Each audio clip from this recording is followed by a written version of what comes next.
Study with आकार IAS के YouTube channel पे मैं विश्वजीत सिंह आप सभी का स्वागत करता हूं। मैं जो है उत्तराखंड पीसीएस के लिए जो प्रीवियस ईयर के क्वेश्चन अब तक आयोग द्वारा पूछे गए हैं उसकी एक सीरीज लेके उपस्थित हुआ हूं। तो इसमें हम 50 क्वेश्चन के एक सेट को सॉल्व करेंगे, ठीक है। और उसके बाद हम इसको आगे बढ़ाएंगे सीरीज को। ऐसे ही 50-50 क्वेश्चन के सेट को हम सॉल्व करते रहेंगे। तो पहले देखते हैं कौन सा क्वेश्चन है। पहला क्वेश्चन है, गौतम बुद्ध ने अपनी मृत्यु के उपरांत बौद्ध संघ के नेतृत्व के लिए निम्न में से किसको नामित किया था? ठीक है, तो आनंद, महाकश्यप, उपाली और उपलब्ध में से कोई नहीं। तो गौतम बुद्ध के हम देखते हैं, इनको जो है बोध गया में बोध गया में ज्ञान की प्राप्ति हुई थी। और उसके बाद हम देखते हैं ये सारनाथ में प्रथम उपदेश देते हैं, उपदेश। और ये देंगे किसे? अपने 5 शिष्यों को। 5 इनके शिष्य थे। इन्हीं शिष्यों को लेकर इन्होंने बौद्ध संघ की स्थापना की थी, जिसमें इनके नाम आ जाएंगे उपाली है, आनंद, सारिपुत्र और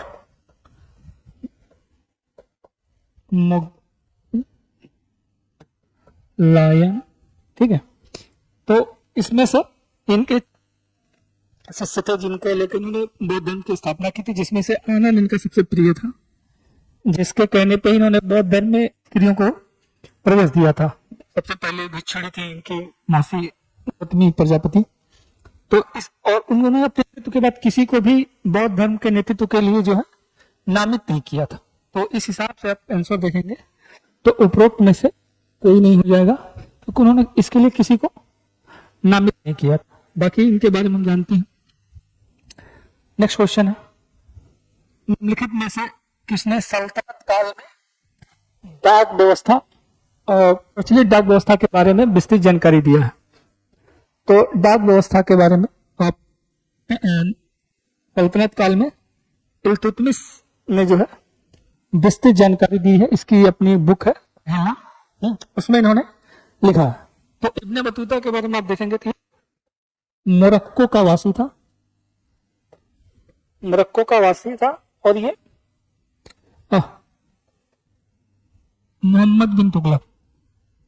मोहम्मद बिन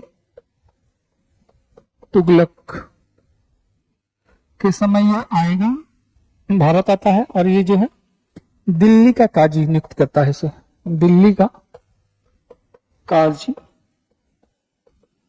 और इसे चीन जो है दूत बना के भेजता है। चीन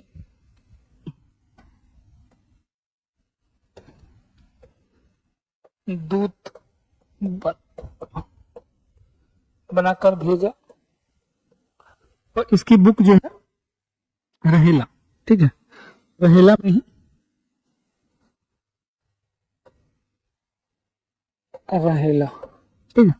इसमें इन्होंने डाक व्यवस्था का विवरण अपना दिया है, ठीक है, सल्तनत काल का, ठीक है। और वो भी फिरोज तुगलक के समय का है, मेन जो प्रचलित है, क्या बोलते हैं, डाक व्यवस्था। इसमें आप अमीर खुसरो और जियाउल बर्नी के बारे में देखेंगे।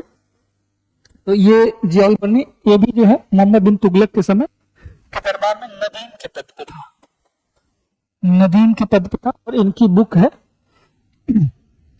फिरोज शाही और तारीखे जहादारी, इनकी बुक है। तारीखे फिरोज शाही जियाउल बर्नी की, फरिश्ता की है तारीखे फरिश्ता, ठीक है, इनकी बुक है। नेक्स्ट क्वेश्चन है, अमीर खुसरो के बारे में ही पूछा है कि अमीर खुसरो के दरबार में रह रहे थे। प्रसिद्ध कवि अमीर खुसरो दरबार में रहते, किसके दरबार में थे? ठीक है, तो आप देखेंगे तो इसमें अमीर खुसरो जो है अलाउद्दीन खिलजी, ठीक है, इसका आंसर हो जाएगा ये अमीर जो है अलाउद्दीन खिलजी के दरबार में थे।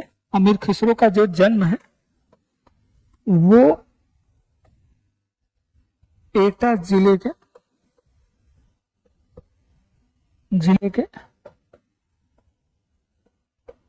पटियाली गांव में, एटा जिले के पटियाली गांव में इनका गांव है। और ये हिंदी और फारसी के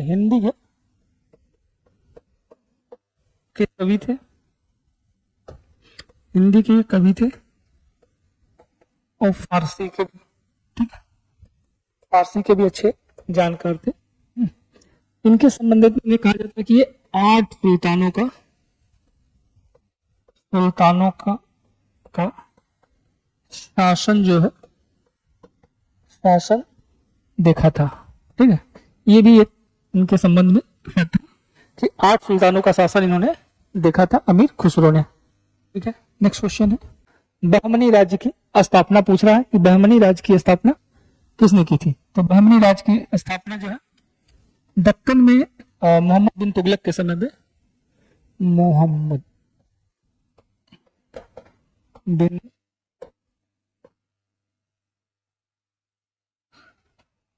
के समय में ही आमीरान दक्कन में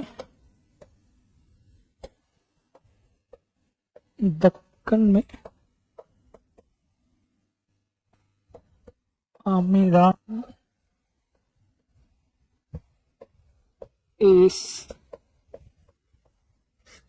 शहद, ठीक है, विद्रोह हुआ था,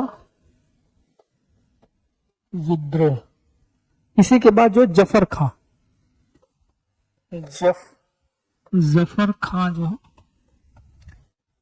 1347 में, ठीक है, अलाउद्दीन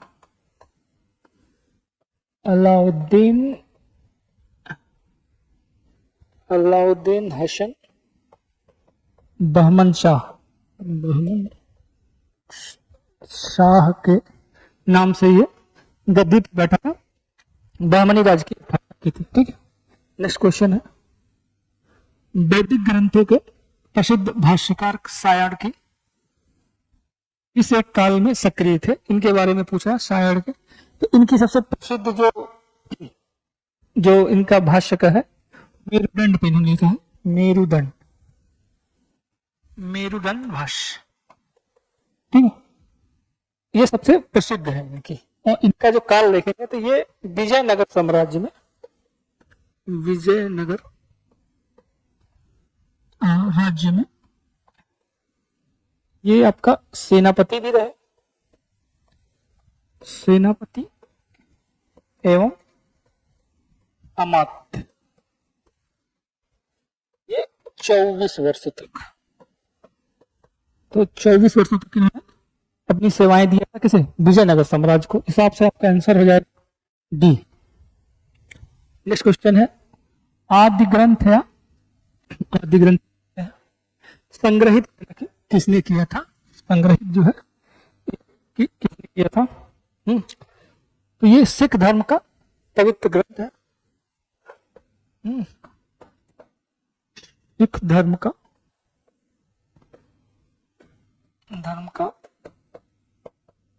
पवित्र ग्रंथ है, ठीक है। तो इसमें आप देखेंगे तो गुरु जो अर्जुन देव, ठीक, अर्जुन जी थे, इनके 5वें गुरु थे और इन्होंने ही इसे संकलित किया था। इन्होंने ही इसे सबसे पहले संकलित किया था प्रथम बार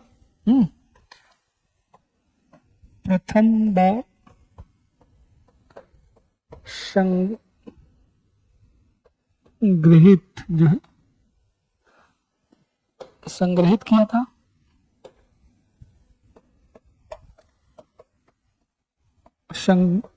था, ठीक है। और इनकी जो जहांगीर ने इनको मौत की सजा दिया था लाहौर में, इसको एक बार देखते हैं। जहांगीर ने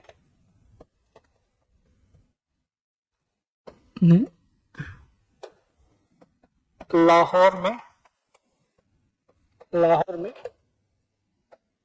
खुसरो की सहायता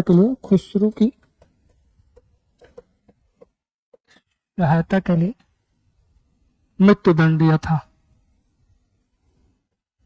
मृत्युदंड इनको दे दिया था, ठीक है।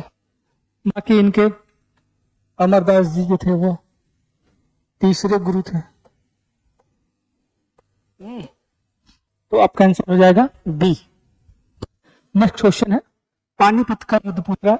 पानीपत का तीसरा युद्ध लड़ा गया था, इससे किसके बीच दिया हुआ है? हेमू और अकबर के बीच, हुमायूं और शेरशाह के बीच, मराठा अहमद शाह अब्दाली के बीच, नादिर शाह और मुगलों के बीच। तो पानीपत का तीसरा युद्ध हुआ था वो आपका 1761 में लड़ा गया था, जिसमें मराठों की ओर से सदाशिव राव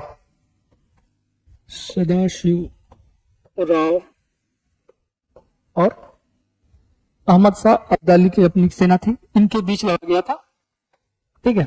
इसमें मराठों की हार हो गई थी। हेमू और अकबर के बीच जो है ये 1556 में पानीपत का दूसरा युद्ध हुआ था। ये युद्ध, इसमें जो है अकबर की तरफ से बैरम खान ने भाग लिया था, और उसके बाद आपका है मुगलों और नादिर शाह के बीच ये करनाल का युद्ध हुआ था। करनाल का युद्ध ये आपका 1739 में हो गया करनाल में, ठीक है। इसमें भी मुगलों की हार हुई थी।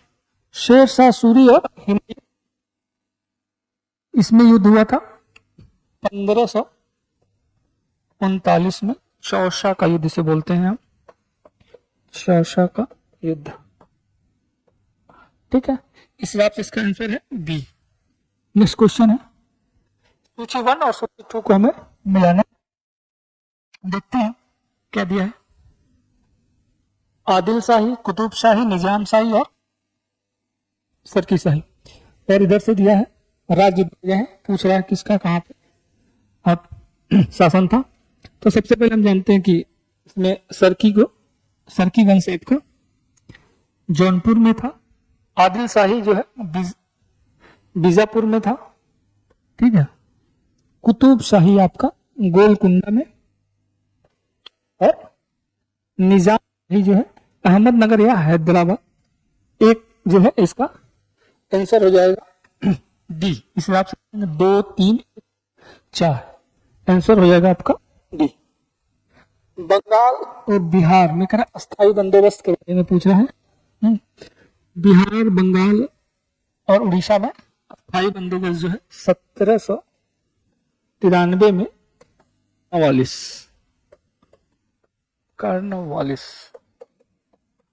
कार्नवालिस ने इसको लागू किया था। में जो जमींदारों को, कंपनी को जो है राजस्व का 10/11 और जमींदार को 1/11 भाग मिलता था।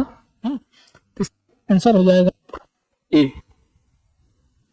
खालसा पंथ पूछ रहा है, तो खालसा पंथ की स्थापना किसने की थी, ठीक है। इनके जो सिखों के जो 10वें गुरु थे गुरु गोविंद जी, इन्होंने ही जो व्यक्तिगत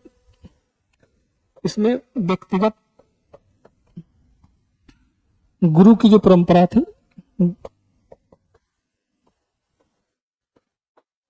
गुरु परंपरा को समाप्त करके और सैनिक संगठन में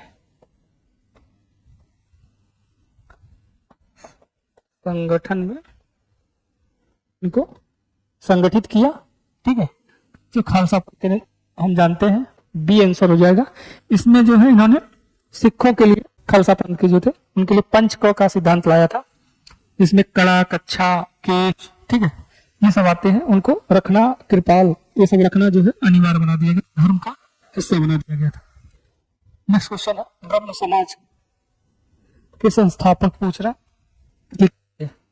तो ब्रह्म समाज के संस्थापक राजा राम मोहन राय, ठीक है। तो राजा राम मोहन राय जी थे 1828 में इन्होंने अपने साथ द्वारकानाथ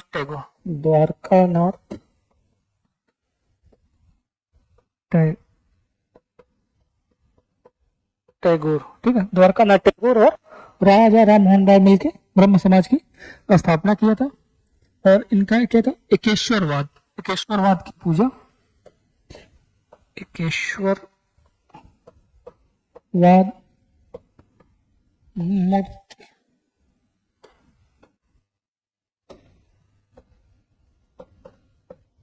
मूर्ति पूजा का विरोध ये सब इसके कार्य थे। इन्होंने एक और किया था इससे पहले, ठीक है, आत्मीय सभा का भी 1815 में इन्होंने किया था, 1815 में स्थापना की थी। नेक्स्ट क्वेश्चन है, सूची 1 और सूची 2 को हमें मिलाना है, ठीक है। समाचार पत्र दिए गए हैं, उसे प्रारंभ करने वाला दिया गया है। तो देखते हैं, बॉम्बे क्रॉनिकल, कॉमनवेल्थ लीडर और सर्च लाइट। तो इसमें आप देखेंगे बॉम्बे क्रॉनिकल के लिए आपका फिरोज शाह मेहता, ठीक है, 3 नंबर। कॉमनवेल्थ एनी बेसेंट ने चालू किया था। लीडर मदन मोहन मालवीय जी के लिए जानते हैं। और सर्च लाइट जो है सच्चिदानंद सिन्हा। तो 3, 1, 2 और 4, 3, 1, 2 और 4 आपका सी आंसर हो जाएगा इसमें। नेक्स्ट क्वेश्चन है, 1907 के भारतीय राष्ट्रीय कांग्रेस का पहला विभाजन हुआ था, ठीक है, उसके संदर्भ में क्वेश्चन पूछ रहा है। अधिवेशन करा मुंबई अधिवेशन में, कलकत्ता अधिवेशन में, लाहौर और सूरत अधिवेशन में से कौन, ठीक है। तो 1907 का जो राष्ट्रीय कांग्रेस का अधिवेशन हुआ था 1907 का, ये आपका सूरत में हुआ था, सूरत अधिवेशन, ठीक है। इसमें जो है उदारवादी एवं गरम पंथ के बीच जो है मतभेद हो गया था।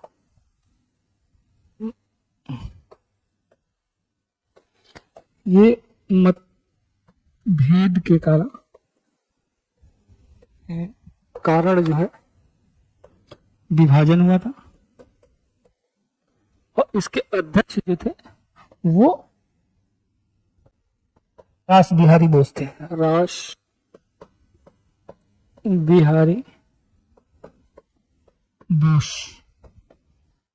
इन्हीं को अध्यक्ष बनाने के लिए रास बिहारी बोस को अध्यक्ष बनाया गया था। इसी को लेकर विवाद हुआ था। जो उदार पंथ के नेता थे वो चाहते थे कि रास बिहारी बोस बने और फाइनली जो है उनको बनाया भी। और जो गरम दल के नेता थे उसमें वो लाला लाजपत राय और तिलक जी को, बाल गंगाधर तिलक को अध्यक्ष बनाना चाहते थे सूरत अधिवेशन में। इसी को लेकर विवाद हुआ और बाद में जो है 1907 में बढ़ गया था 2 हिस्सों में, उदारवादी और गर्मवादी। गांधी जी ने अपना पहला सत्याग्रह आरंभ किया था, ठीक है। ये क्वेश्चन ऐसे दिया है, ठीक है, तुर्की पर ब्रिटिश आक्रमण के विरुद्ध और भारत सरकार अधिनियम 1935 के विरुद्ध, मजदूरों को कम वेतन दिए जाने के विरुद्ध और तो गांधी जी ने अपना सबसे पहला जो किया सत्याग्रह किया था प्रथम, वो 1906 में दक्षिणी अफ्रीका में तो किया था उन्होंने। अब ये पूछा कि तो भारत के संदर्भ में देखेंगे तो 1917 में चंपारण ने किया था, लेकिन इसमें आंसर में आपका दिया नहीं है। तो उसके बाद जो इनका मूवमेंट था, जो अहमदाबाद के मजदूर थे, इनके पक्ष में इन्होंने आमरण अनशन किया था उसी समय सत्याग्रह का भी। इस हिसाब से आंसर हो जाएगा सी। स्वराज पार्टी संस्थापित किया था। पूछा स्वराज पार्टी जो है किसने स्थापना की थी, तो बाल गंगाधर तिलक, गांधी, बिपिन चंद्र पाल, लाला लाजपत राय, सी आपका है सरदास और मोतीलाल नेहरू, सरदार पटेल है, डॉक्टर राजेंद्र प्रसाद। तो इसमें आपका सी आंसर है, सी आर दास। मोतीलाल नेहरू ने 1923 में जब 1922 में गांधी जी ने असहयोग आंदोलन वापस ले लिया था, उसके बाद, ठीक है, उसके बाद जो विधान परिषद थी उसमें उसके चुनाव भाग लेने के लिए मतभेद हो गया था। उसी के बाद इन्होंने अलग स्वराज पार्टी, कांग्रेस से अलग होकर स्वराज पार्टी की स्थापना की थी। इसमें इनके साथ और भी नेता थे, जैसे एनसी केलकर थे, केलकर, ठीक है। फिर आते हैं सुभाष चंद्र बोस का भी नाम आता है, सुभाष चंद्र बोस जी का भी नाम आता है, जो इससे जुड़े हुए थे। एक और इसमें नेता आते हैं, एक और नेता आते हैं, इसका हुसैन शाह, हुसैन जी, हुसैन शहीद,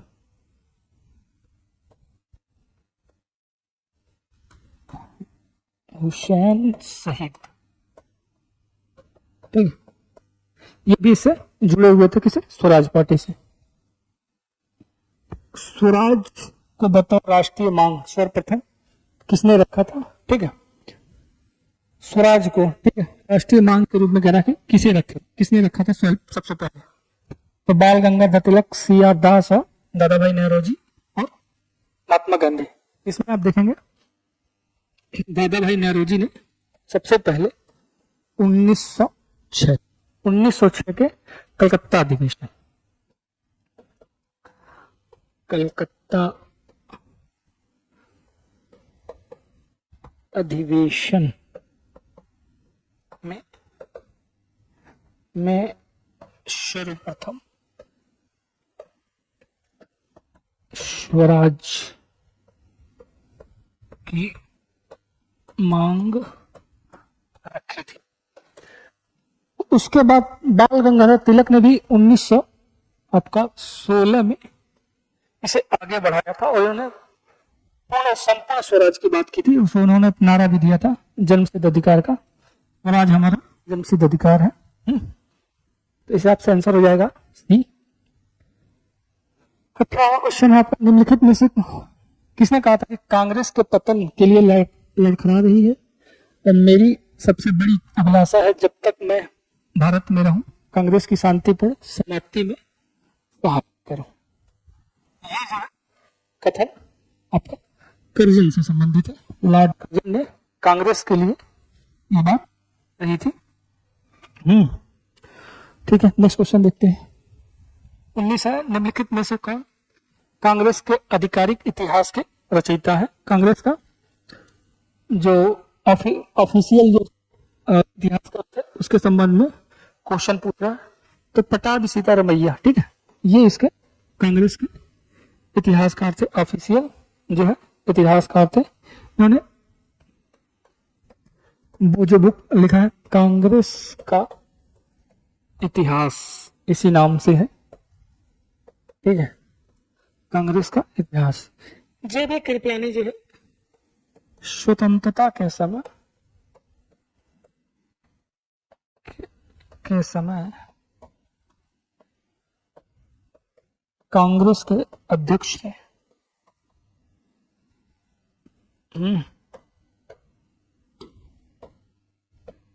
अध्यक्ष, कांग्रेस के अध्यक्ष थे। बाकी सरदार पटेल और राजगोपालाचारी के बारे में हम जानते हैं।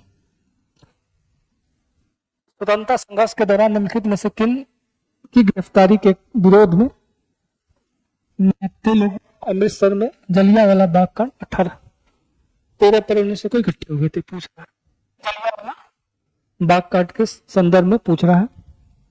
तो इसमें जो है सबसे पहले गांधी जी अमृतसर में, तो उनको मना कर दिया गया। उसके बाद डॉक्टर सैफुद्दीन किचलू और डॉक्टर सत्यपाल जो है सभा कर रहे थे, तो बिना कारण के ही जो वहां के डिप्टी कमिश्नर थे जनरल डायर, इन्होंने इनकी गिरफ्तारी कर दिया था। तो इनकी गिरफ्तारी के विरोध में ही अमृतसर में बैसाखी के दिन एक जलियांवाला बाग जो था, एक प्राइवेट प्रॉपर्टी थी, यहीं पे लोग इकट्ठा हुए थे और सभा कर रहे थे। ठीक है, तो वहां पे जनरल डायर ने इनको सभा को अवैधानिक घोषित किया और उसके बाद 73 लोगों पे गोली चलवा दी थी, जिसमें 379 लोग की मृत्यु हो गई थी। ठीक है, उसके बाद उनकी मृत्यु हो गई थी। इसका ठीक है, नेक्स्ट क्वेश्चन है सूची 1 और सूची 2 को सम्मिलित करें। ठीक है, घटना पूछ रहा हो, सूची 1 और सूची 2 को हमें मिलाना है। तो कांग्रेस का संपूर्ण स्वाधीनता प्रस्ताव, संपूर्ण स्वराज दिवस, दांडी मार्च और द्वितीय गोलमेज। तो द्वितीय गोलमेज आपका 5th नंबर में चला जाएगा। ये 1900 सितंबर से ये 7 सितंबर 1931 से 1 दिसंबर 1931 तक हुआ था। उसके बाद दांडी मार्च आपका आ जाएगा 12 को हुआ था, 12 जुलाई 1930 को। संपूर्ण स्वराज और ये आपका संपूर्ण स्वराज दिवस ये 26 जनवरी को मनाया था ना। स्वतंत्रता दिवस जो है हम 26 जनवरी को मनाते हैं, तो 1930 में मनाया गया था ये पहली बार। ये आपका 1 हो जाएगा और ये 2 हो जाएगा। कांग्रेस का संपूर्ण स्वाधीनता प्रस्ताव 31 दिसंबर 1929 लाहौर अधिवेशन। तो आप इसके हिसाब से देखेंगे तो 2, 1, 4 और 5, तो आपका बी आंसर हो जाएगा। नेक्स्ट क्वेश्चन है, निम्नलिखित में से किसने असहयोग आंदोलन में के विदेशी कपड़ों को जलाया जाना एक निष्ठुर बर्बादी को बताया था? तो असहयोग आंदोलन के बारे में देखते हैं। असहयोग आंदोलन आपका 1 अगस्त 1920, ठीक है, 1 अगस्त 1920 को स्टार्ट हुआ था। किसके नेतृत्व में? गांधी जी के नेतृत्व में इसको स्टार्ट किया गया था। इसमें इन्होंने स्कूल, ठीक है, सरकारी कार्यालय या नौकरी, सरकारी न्यायालय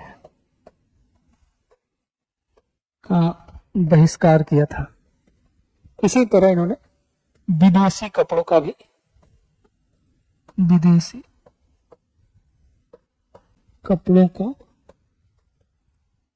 बहिष्कार भी किया था।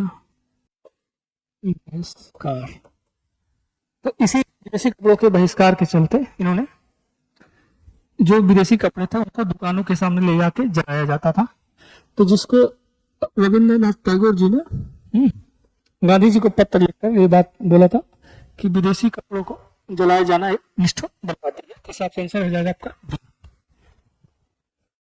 भारत छोड़ो आंदोलन का कर आलेख, मतलब प्रारूप की बात कर रहा है कि किसने बनाया था। भारत छोड़ो आंदोलन आपका स्टार्ट हुआ था, तो ये 8/1942 को स्टार्ट हुआ था।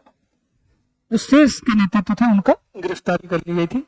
उसके बाद भी ये आंदोलन अपने स्वतः पूर्ण रूप से चला था। ठीक है, तो इसका जो पूरा आलेख था वो आपका गांधी जी ने तैयार किया था।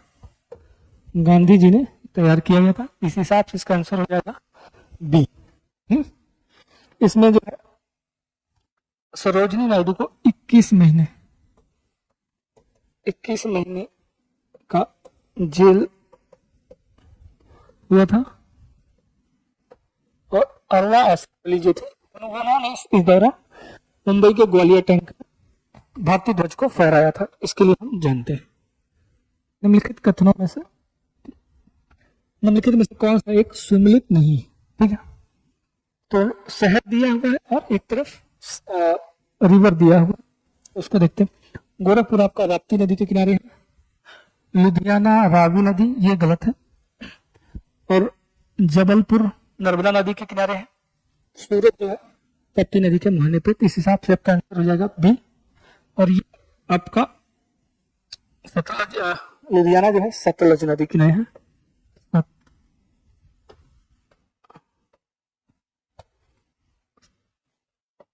सतलज नदी के किनारे बसा हुआ है। नेक्स्ट क्वेश्चन है, ऊपरी गंगा नहर का पूछ रहा है, उद्भव स्थान पूछ रहा है, कहाँ पे से ऊपरी गंगा नहर निकलती है। तो ऊपरी गंगा नहर आप देखेंगे ये हरिद्वार के पास से, ठीक है, हरिद्वार के पास से निकलती है। इसका निर्माण आपका 1882 से लेकर 54 के बीच में हुआ है। तीसरा आंसर है आपका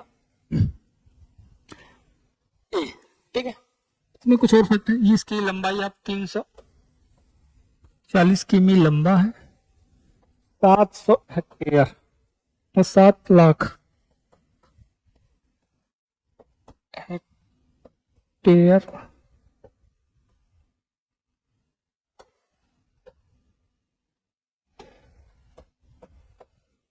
हेक्टेयर में जो है सिंचित होती है इससे। और ये आपका सहारनपुर, मुजफ्फरनगर, ठीक है, ये सब एरिया है, बुलंदशहर, इधर ये इससे सिंचाई होती है। निम्नलिखित में से कह रहा कि कौन सा वृक्ष समुद्र तल से सर्वाधिक ऊंचाई पर पाया जाता है, ठीक है, कौन सा वृक्ष सर्वाधिक ऊंचाई पे पाया जाता है। तो इसमें देखेंगे हम समुद्र तल से 2800 मीटर से लेकर आपका 3800 मीटर तक वेजिटेशन आपको पाया जाता है। उसके बाद आपको टुंड्रा, टैगा वनस्पतियां ये जो है पाई जाती है। तो इसमें जो सर्वाधिक ऊंचाई पाया जाएगा, जो ऑप्शन दिया गया उसके हिसाब से आपका देवदार जो है हो जाएगा ए, जो है इसका आंसर है। नागार्जुन बांध पूछ रहा बना हुआ है किस रिवर पे बना हुआ है, गोदावरी, कावेरी, कृष्णा और नर्मदा नदी। तो इसमें आपका नागार्जुन जो है कृष्णा नदी पे बना हुआ है। कृष्णा नदी जो है आपका कहां से निकलती है, ये हैदराबाद में, ठीक है ना। और इसके बाद गोदावरी, गोदावरी पे कौन है, इस पे जायकवाड़ी बांध है। कावेरी पे आप देखेंगे तो मेट्टूर है, मेट्टूर बांध है, और भी है, अलमाटी भी इस पे आता है। नर्मदा पे आपका सरदार सरोवर है, सरदार सरोवर, ये डैम जो इन पे बना हुआ है, ठीक है। भारत का प्राचीनतम उद्योग, प्राचीनतम उद्योग पूछ रहा भारत का कौन सा है। तो प्राचीनतम उद्योग देखेंगे भारत में जो दिए गए ऑप्शंस में से आपका सूती वस्त्र हो जाएगा सबसे पुराना, क्योंकि इसका हमको जो साक्ष्य मिलते हैं वो इंडस वैली सिविलाइजेशन के समय से मिलते हैं। सूती कपड़ों का प्रयोग हमें वहीं से मिल जाता है, ठीक। इसका आपका आंसर हो जाएगा ए। पृथ्वी के सबसे निकटतम दूरी पर स्थित ग्रह पूछ रहा कौन सा, जो पृथ्वी से सबसे निकटतम दूरी पे है। तो मंगल, बुध, बृहस्पति और शुक्र। इसमें आपका आंसर है शुक्र जो है पृथ्वी से सबसे नजदीक स्थित ग्रह है। इसके बारे में थोड़ा सा हम फैक्ट देखेंगे। तो ये सर्वाधिक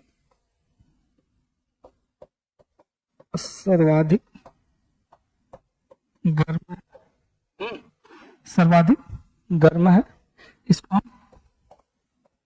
संध्या का तारा या ग्रह भी बोलते हैं, या भोर का भी बोलते हैं, भोर का तारा बोलते हैं। बृहस्पति हम जानते हैं ये सबसे बड़ा है, सबसे बड़ा है। इसका शायद कोई उपग्रह भी नहीं है, ठीक है। इसके एक फैक्ट और है कि इसे पृथ्वी का जुड़वा ग्रह भी बोलते हैं, जुड़वा ग्रह बोलते हैं। और कोई उपग्रह नहीं है इसका, कोई उपग्रह इसका नहीं है। बुध, यहाँ पे दैनिक तापांतर आपको सबसे ज्यादा मिलेगा, या तापांतर ही जानिए, तापांतर।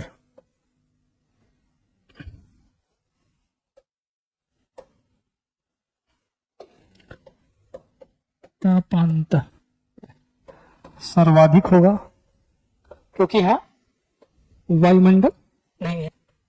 इसी तरह मंगल ग्रह में क्या है? जो अच्छी झुकाव है और रोटेशन, इसका गति भी सर्वाधिक है। परिक्रमण जो गति है वो सर्वाधिक है, इसका जो है पृथ्वी के समान अक्षीय झुकाव है इसका, ठीक है। और भी फैक्ट है, ठीक है। इस आंसर है डी। सदाबहार पूछ रहा है कहाँ पाए जाते हैं? ऑस्ट्रिया, ब्राजील और कनाडा और फ्रांस। सदाबहार वन तो आप देखेंगे 10 डिग्री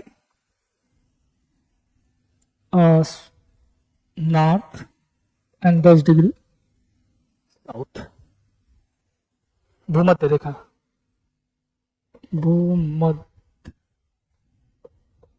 रेखा से, ठीक है। 10 डिग्री साउथ, 10 डिग्री नॉर्थ जो है भूमध्य रेखा से आप देखेंगे ग्लोब पे, ऐसे अगर ग्लोब बना ले और ये भूमध्य रेखा 0 डिग्री है तो ये आपका अगर 10 डिग्री है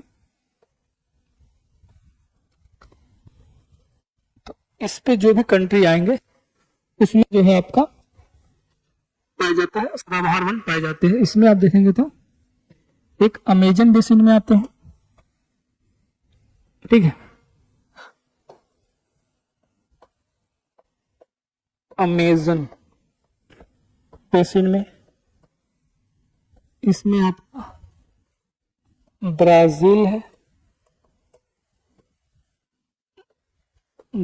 बोलिविया है और पेरू भी इसमें आ जाएगा, आपका पेरू आ जाएगा। इसी तरह आपका एक अमेजन बेसिन हो गया, ठीक है। उसके बाद आपका कांगो बेसिन में आ जाएगा, कांगो बेसिन में, इसमें आपका एक तो कांगो गणराज्य जाता है, कांगो गणतंत्र, और कैमरून आ जाता है,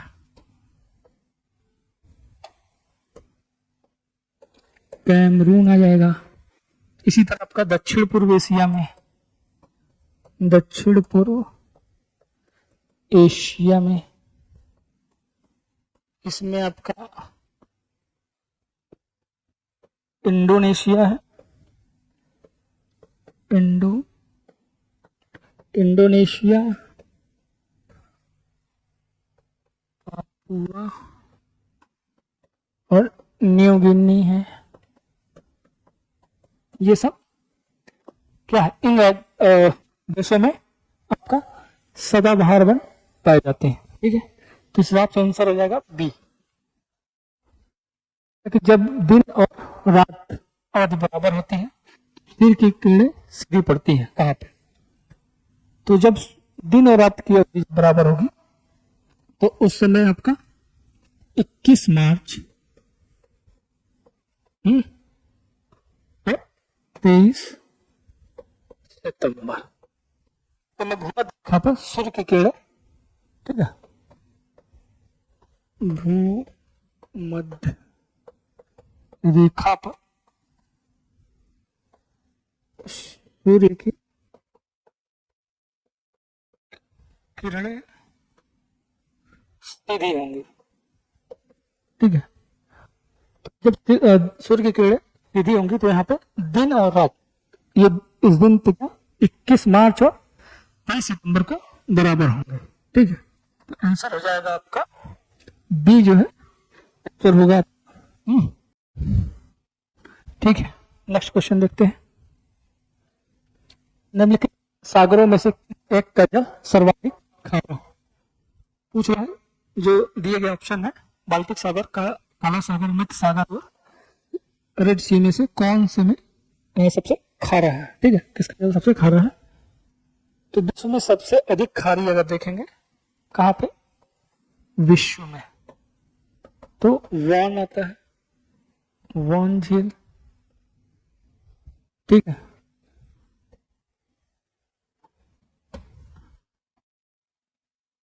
वॉन, इसका कितना 330% है, ठीक है। उसके बाद आपका मृत सागर है, सागर 238। उसके बाद आपका ग्रेट साल्ट लेक है, ठीक है। उसके बाद आपका ग्रेट सॉल्ट लेक है, इसका हो जाएगा 200, ठीक है। तो इस हिसाब से आपका आंसर जो हो जाएगा वो ही हो जाएगा। विश्व का पहला परमाणु बिजली घर स्थापित किया गया था। विश्व का पहला परमाणु घर आप देखेंगे तो उस समय के यूएसएसआर में 1954 में, ठीक है, 1954 में वहां पे सबसे पहले बिजली, परमाणु बिजली बनाई गई थी। किससे?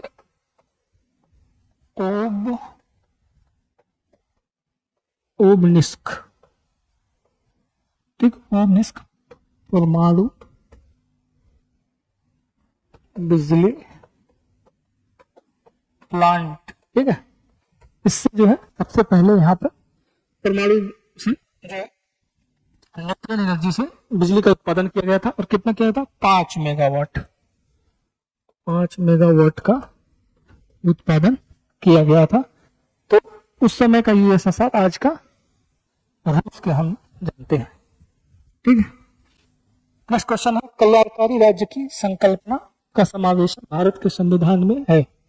तो कल्याणकारी राज्य की संकल्पना है वो हम भारतीय संविधान में नीति निदेशक तत्वों में, ठीक है, राज्य के नीति निदेशक तत्वों में हम पाते हैं, ठीक है। तो आंसर हो जाएगा आपका ए। और ये कहा दिया गया संविधान में? तो ये आपके भाग 4 में, ठीक है, भाग 4 में और अनुच्छेद 36 से लेकर, ठीक है, भाग जो है आपका 4 और आर्टिकल आप देखेंगे 30 से 51 तक, टोटल कितने हैं? 16, ठीक है, 16 अनुच्छेदों में दिया गया है, जिसमें आर्थिक कल्याणकारी राज्य की संकल्पना प्रावधान दिए गए हैं, ठीक है। नेक्स्ट क्वेश्चन है, कौन सा एक मौलिक अधिकार नहीं है?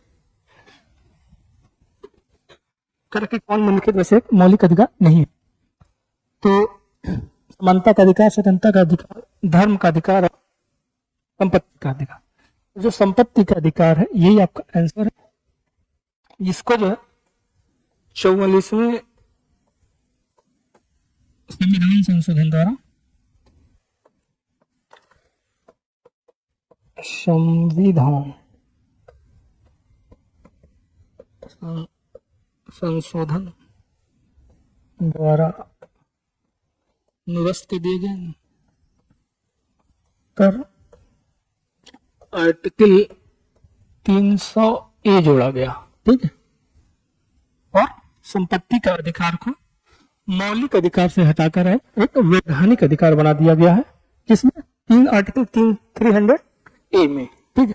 तो इस हिसाब से आंसर हो जाएगा आपका सी।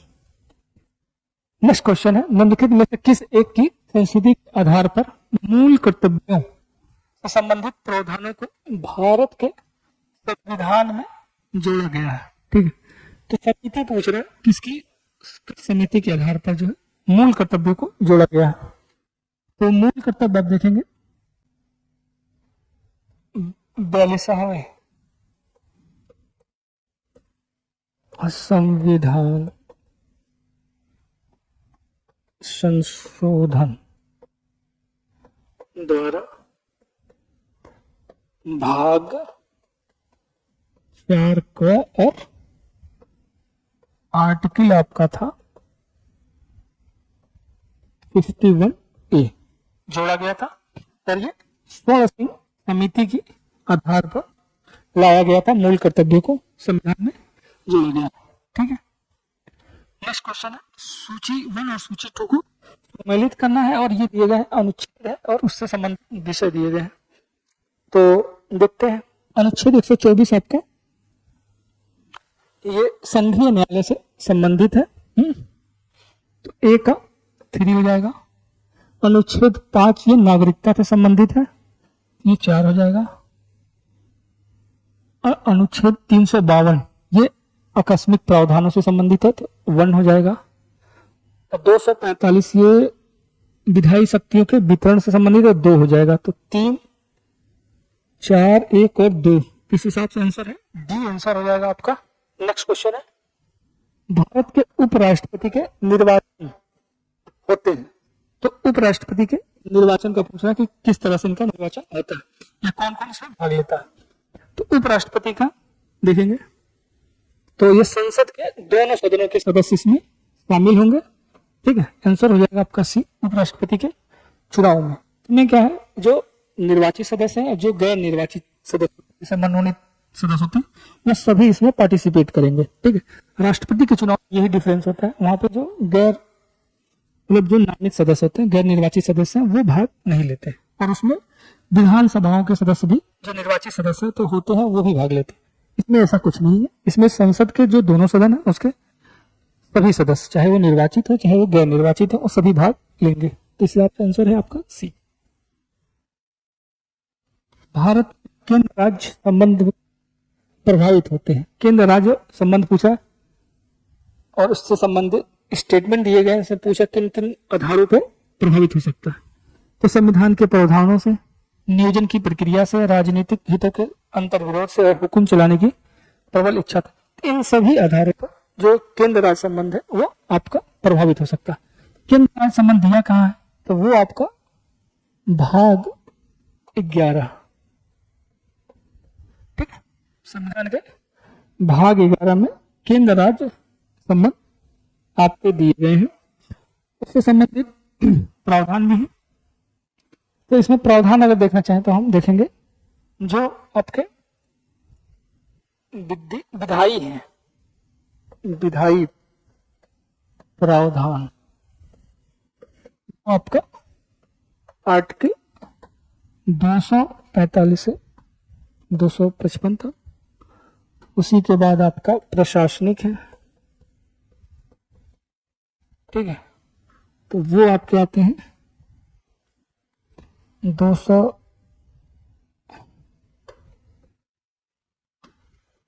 आर्टिकल 256 से 263 तक। इसी तरह आपका यहाँ पे अगर लिखना चाहें तो वित्तीय लिख सकते हैं। वित्तीय जो संबंध है वो आपका 269 से 390। ठीक है, 293 कर लीजिए इसको,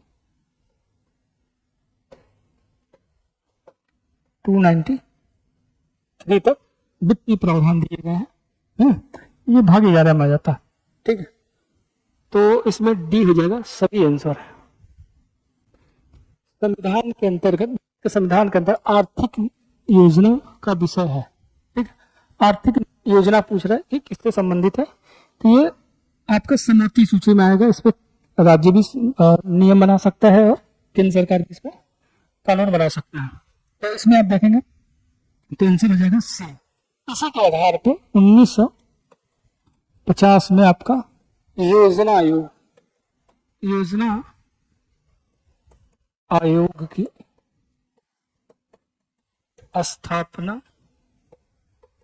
स्थापना किया गया था, जो आगे जाकर 2014 में मोदी जी ने इसको समाप्त कर दिया था। निम्नलिखित में से किस एक सिफारिशों के आधार पर केंद्र राज्यों के बीच वित्तीय विवरण दिया हुआ है? ठीक है, वित्तीय विवरण होता है, ठीक है, किन सिफारिशों के आधार पर? ठीक है, वित्त आयोग, केंद्र अंतर्राज्यीय काउंसिल, योजना आयोग और सरकारी आयोग। जो केंद्र और राज्यों के बीच में या संघ राज्य जो है उनके मध्य जो वित्तीय का जो वितरण होता है वो वित्त आयोग के सिफारिशों के अनुसार होता है, जो सिफारिश करता है उसी के आधार पर उनका जो वित्तीय वितरण होते हैं।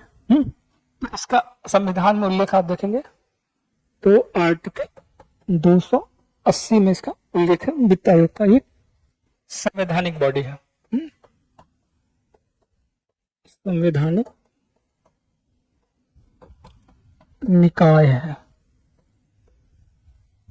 ठीक है, नेक्स्ट क्वेश्चन है, संविधान के 73वें संविधान संशोधन ने प्रावधान किया, पंचायतों के नियमित चुनाव कराने के लिए, महिलाओं के लिए सभी स्तरों पर सीटों के आरक्षण के लिए, राज्य वित्त आयोग की संस्तुति के अनुसार पंचायतों को वित्त का अनिवार्य रूप से हस्तांतरण करने दिए गए विषयों के संबंध में पंचायत को शक्ति का अनिवार्य रूप से हस्तांतरण करने के लिए। ठीक है, तो ये संविधान का 73वां संविधान संशोधन कब आया था? यह आया था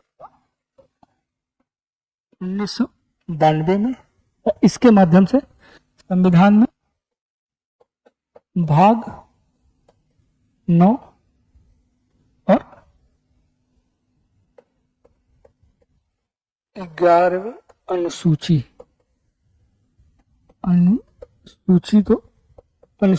जोड़ा गया था। भाग 9 और 11वीं अनुसूची आपके जोड़े गए थे। कब आया था? ये 1992 में आया था। कि जो भी चारों ये स्टेटमेंट है ये सभी जो है सही है। ठीक है,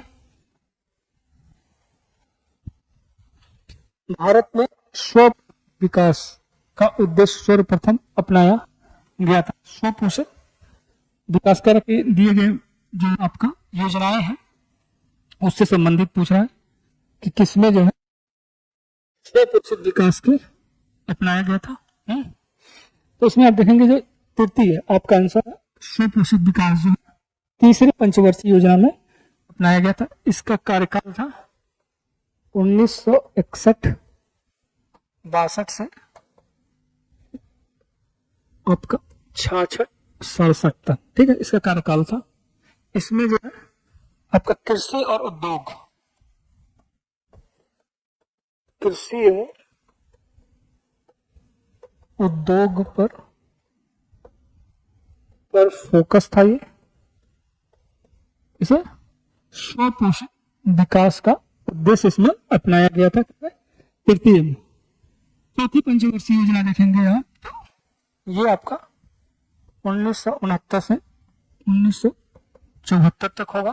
ठीक है, 1969 से लेकर 74 तक ये आपका हो जाएगा चौथी। ठीक है, इसका उद्देश्य था स्थिरता के साथ आर्थिक विकास का था।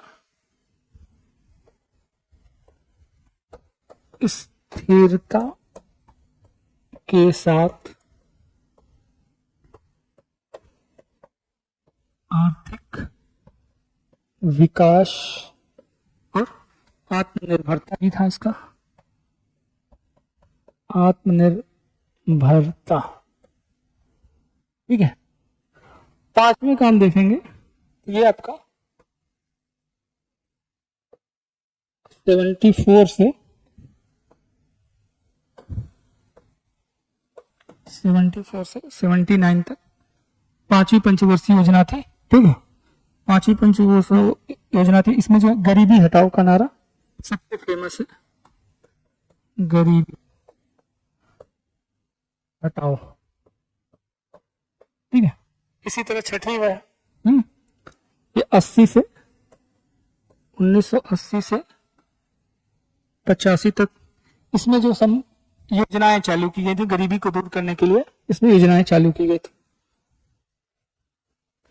पांचवा क्वेश्चन है कथन और कारण में दिया गया है भारतीय आर्थिक नीति की अंदर और बाहर दोनों ओर से अधिकाधिक आलोचनाएं हो रही है। कारण है आलोचना का अधिकांशतः आदर्शों के मतभेदों पर आधारित है। तो ठीक है, पहला स्टेटमेंट तो गलत है। दूसरा जो है, जो भी लोकतंत्र में मतभेद मतलब आलोचनाएं होती हैं वो आदर्शों के मतलब विचारों के मतभेद पे ही होती है। तो इस हिसाब से आर सही हो जाएगा और ये आपका गलत हो जाएगा। नेक्स्ट क्वेश्चन है किसके निर्यात से भारत निर्यात आय में सर्वाधिक योगदान होता है। ठीक है, तो ये क्वेश्चन उस समय पूछा गया था जिसके हिसाब से आपका आंसर था कपड़े, ठीक है, और सिले सिलाए वस्त्रों के आधार पर। लेकिन जो वर्तमान में क्या है, ये आपका आर्थिक समीक्षा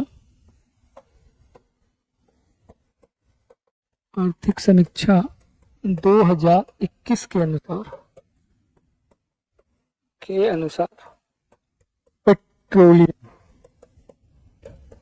पेट्रोलियम उत्पाद जो है सर्वाधिक योगदान कर रहा है किसमें, निर्यात में। इससे जो सर्वाधिक आय हमें प्राप्त हो रही है किससे, पेट्रोलियम उत्पाद से। नेक्स्ट क्वेश्चन है कौन सा सुमेलित नहीं है, पूछ रहा है कौन सा सुमेलित नहीं है। सेल्सियस ताप, किलोवाट दिया हुआ, किलोवाट हावर, RH गुणांक, रिएक्टर पैमाना, आर्द्रता। तो इसमें आपका जो डी है ये गलत है। ठीक है, रिएक्टर पैमाना आर्द्रता नहीं है। आर्द्रता के लिए हम बैरोमीटर का प्रयोग करते हैं। और इसमें जो रिएक्टर पैमाना जो है भूकंप से संबंधित है, भूकंप। ठीक है, भूकंप से संबंधित, जैसे एक गलत हो जाएगा।